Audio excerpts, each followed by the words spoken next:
The May 6, 2026 dissolution of xAI into SpaceX marked the closure of a multi-trillion-dollar financial strategy. The ultimate objective is a NASDAQ listing on June 12th, targeting a valuation between $1.75 trillion and $2 trillion. This target relies on a specific exploitation of physical AI bottlenecks and obscure market index mechanics. By positioning himself as a provider of scarce infrastructure, Musk is creating a framework that forces institutional compliance. Beneath the high-visibility spectacle of interplanetary travel is a sequence of financial maneuvers designed to bankroll an empire. Analyzing this merger reveals the mechanics of how megacap wealth is engineered in an era where institutional resistance is increasingly difficult to maintain. To raise its target of $75 billion, SpaceX is utilizing a 5-for-1 stock split.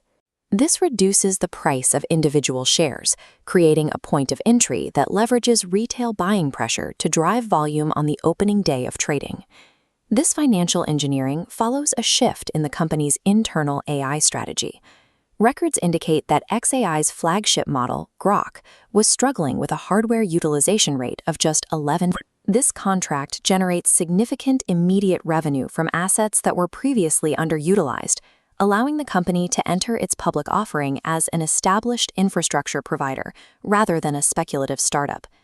This transition to infrastructure arrives as the AI industry hits a physical ceiling. Terrestrial data centers are increasingly restricted by local power grid capacity and the massive water requirements for cooling. To bypass these limits, the merger proposes relocating compute to orbit, utilizing the Starlink satellite network as a platform for space-based data centers. A sun-synchronous orbital array captures continuous energy, bypassing Earth's day-night interruptions and weather.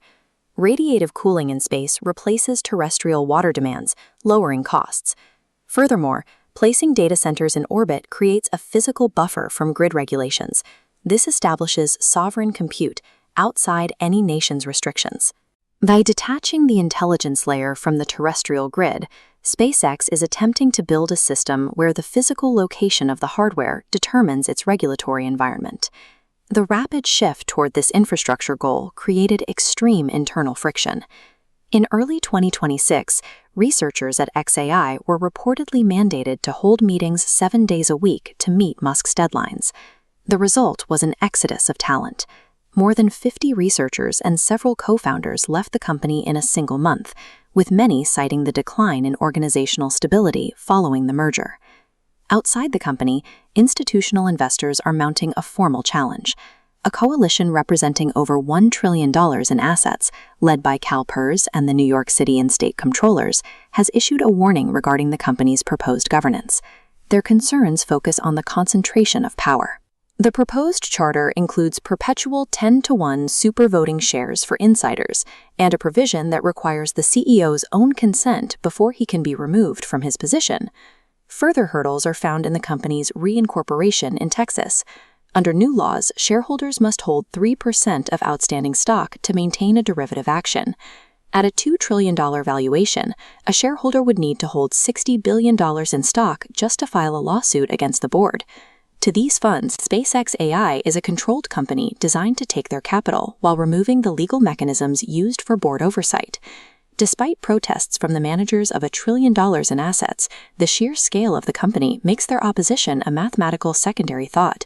Because SpaceX targets a $1.75 trillion valuation, it triggers the NASDAQ fast entry rule. This mechanical process bypasses standard governance reviews. Once included, passive funds are legally required to purchase shares. Exactly 15 days post-listing, billions will involuntarily flow into the stock. The mechanical rules of the market create a paradox. The same pension funds that formally challenge the governance structure are algorithmically mandated to bankroll it once it joins the index. The elite do not play by the rules of retail investors. They rewrite the index. Modern megacap wealth is not built on consensus. It is built by engineering a system where institutional resistance is no longer a viable option.